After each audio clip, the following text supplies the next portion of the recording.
Hey guys, this is Gary coming back to you here with another press brake video. This time a repeat customer up in Cole Camp, Missouri. You guys may remember a couple years or about a year ago, we were here. So this is Triple P Ranch, and as I mentioned, we were here before, and as you can see, they have 2 press brakes from us. And then recently they bought a Best Cutter 12 kilowatt laser that you're seeing here.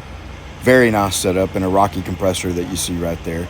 Obviously they bought the Best Cutter directly from Best Cutter, but with a little help and consultation from me on that. So this is the first press brake they bought for me that kind of started everything in our relationship, and now they're sending it back. We're taking a trade-in on this one and getting them a bigger one that you're going to see in this video, so pretty cool. As I mentioned, this rotator right here, man, talk about a sweet rig, and the operator of this thing was extremely skilled.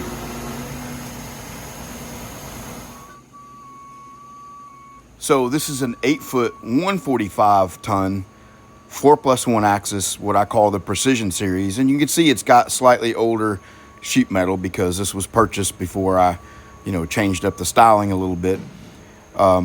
And so there's nothing wrong with this machine. In fact, it's already been sold to another customer. And this footage that you're seeing is from several months back. I think maybe back in the summer. I don't remember exactly when. So this machine is, only a 2D controller. And a little while after they got this one, they needed more production capacity, with smaller parts. And so you can see in the background the 5-foot, 70-ton, 6+1 axis 3D machine, and they really love that controller so much, and the ability to just take things from Fusion 360 right into the machine and set up all the bend sequence and tool selection, all the features that the 3D brakes have. And they also needed a bigger machine, more tonnage and wider bed length. So by trading this in and getting the 10-foot brake that you're going to see in a little bit, they were able to accomplish a couple things that they wanted to do.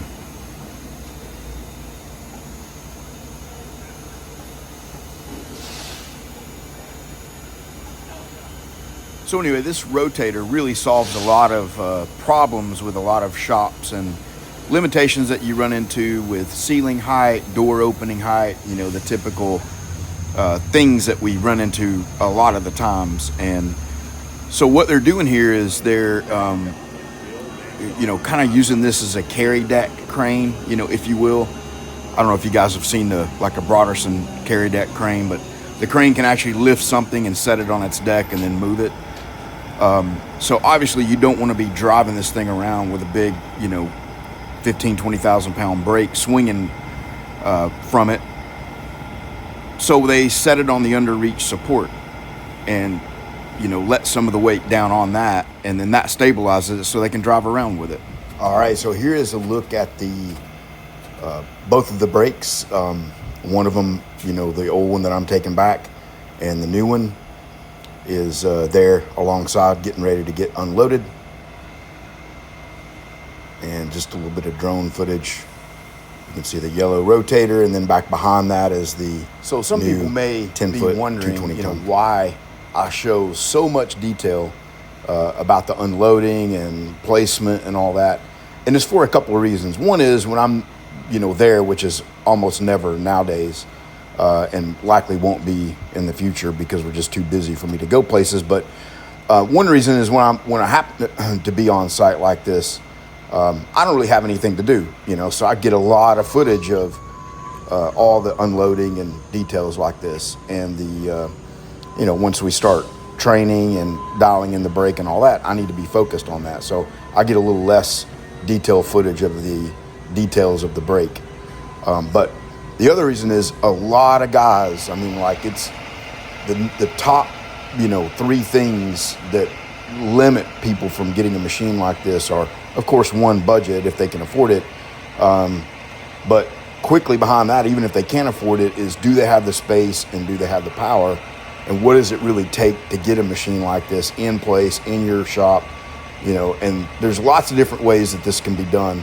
And this is a great way to do it here. And I think, if you look at the cost of getting someone like this to come out with a rotator compared to like a traditional rigging company, it's significantly lower. And so as you can see, the 27,000 pound, 10 foot, 220 ton, 8+1 axis machine here getting unloaded off the trailer, and then we're gonna push it into the shop the same way we got it, got the old one out.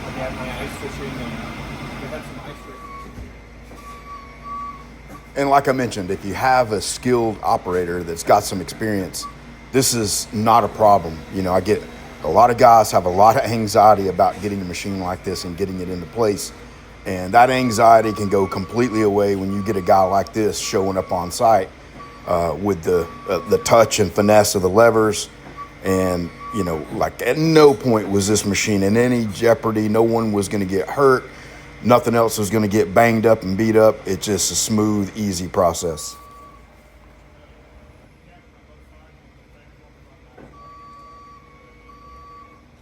To give further credit to the operator, you know, Jake that you see running around there is one of the main leaders of the facility, and he's kind of particular about the details, which I really appreciate. And you can see how well organized the shop is. And, you know, he was, eventually we got a tape measure on, you know, getting it squared up to the wall and the placement between left and right of the little 5-foot brake that's there beside it. And the driver just got it nailed. I mean, I think they probably got it within a 1/4 inch or less. I love to see these guys doing well and expanding their business and being able to invest in capital and human resources. And check out this little sweet telehandler that they added since the last time I was there. And Brandon's jumping on it here, getting hydraulic fluid set up to get pumped in. And then here's a picture of, or a video of the old brake getting loaded on the rollback and driven. It's going to get driven back down to the shop in Texas, where we'll do some work on it, clean it up, and get it ready for the next customer.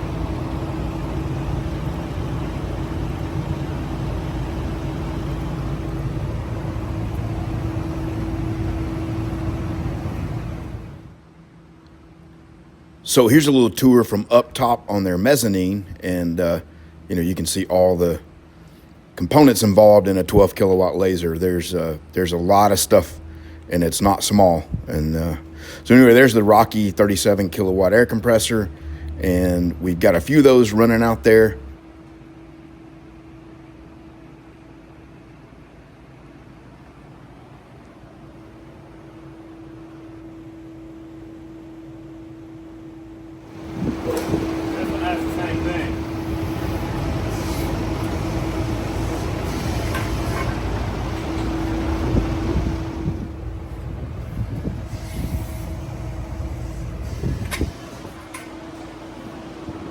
So here's a look at Brandon running his brand new brake, and you can see there's no training involved in this because honestly, he probably knows more about it than I do, because he's been running the 5-foot 70-ton 6+1 axis version of this same controller for well over a year, and they use it every day, all day, with all kinds of parts. And so he jumped right in there. One of the cool things about it is, you know, the graphical display while the part is being bent. It shows you orientation. You know, if you have a complicated part, it's super easy to sort of get confused about what step needs to go next, and you can easily mess up parts by doing that. But you can see on the screen, it's showing you there, you know, how to make the part, you know, how to orient the part for the next step.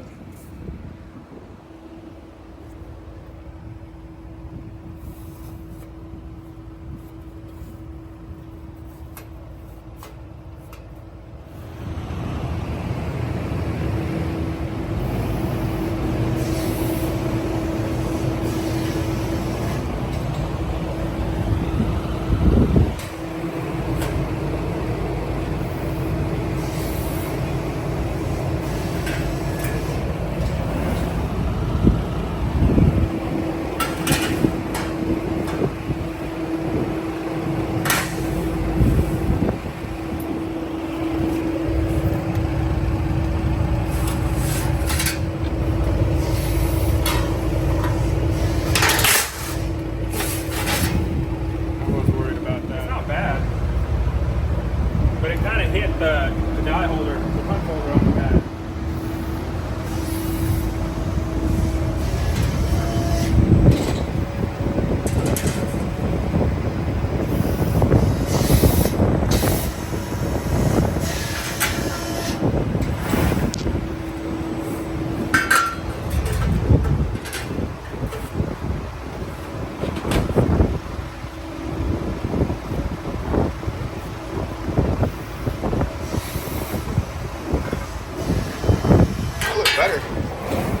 really appreciate all the guys at Triple P and specifically Brandon and Jake for working with me on this. Really appreciate that. And here's a little footage at the end of their old brake, cleaned up a little bit, recalibrated, and ready for its new customer, who is a guy named Leighton Stevens, who came down for training and is got it in his possession now and has got it up and running. All right, we put you some stickers on there, and we're gonna go ahead and get this thing ready, shut down, oil drained out of it and all that. So remember, you're gonna need some AW46 hydraulic fluid and around 40 gallons, 45 gallons somewhere. You wanna put it about maybe 3/4 of the way up that gauge. Definitely do not fill it up to the top of the reservoir, because as soon as you reference it the first time, the ram is gonna come up and push all the fluid back out of the cylinders into the tank, and it'll just make a mess. So we're gonna power it on, and I'll show you on the wiring. We looked at it again, but of course, by the time you get this, it will have been a couple weeks since you've seen it. So right here is where you're gonna bring your input wires in, and 240 volt 3-phase right out of your phase converter. So you got a ground wire. Of course, you're probably gonna run a green ground wire. And then L1, L2, and L3. So no neutral, all right? Ground, L1, L2, L3, output of your phase converter. So we have everything booted up, and we're looking for this configuration right here on this. So one green light, no amber light, with that switch on and the door down on it. Once we have that, if all your e-stops are out and your pedal is plugged in, foot pedal, you should be able to start the pump. So pump started. Again, you should be able to look in here and see it barely moving.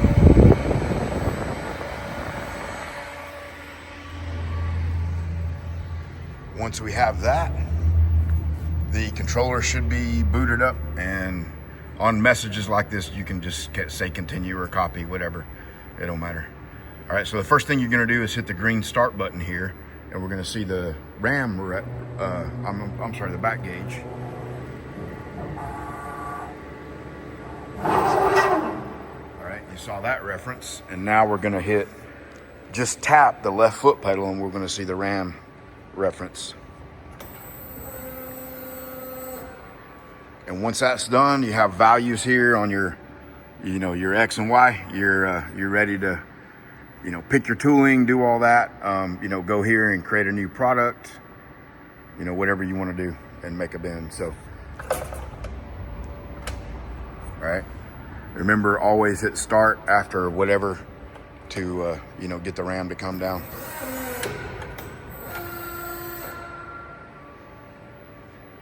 So that's it.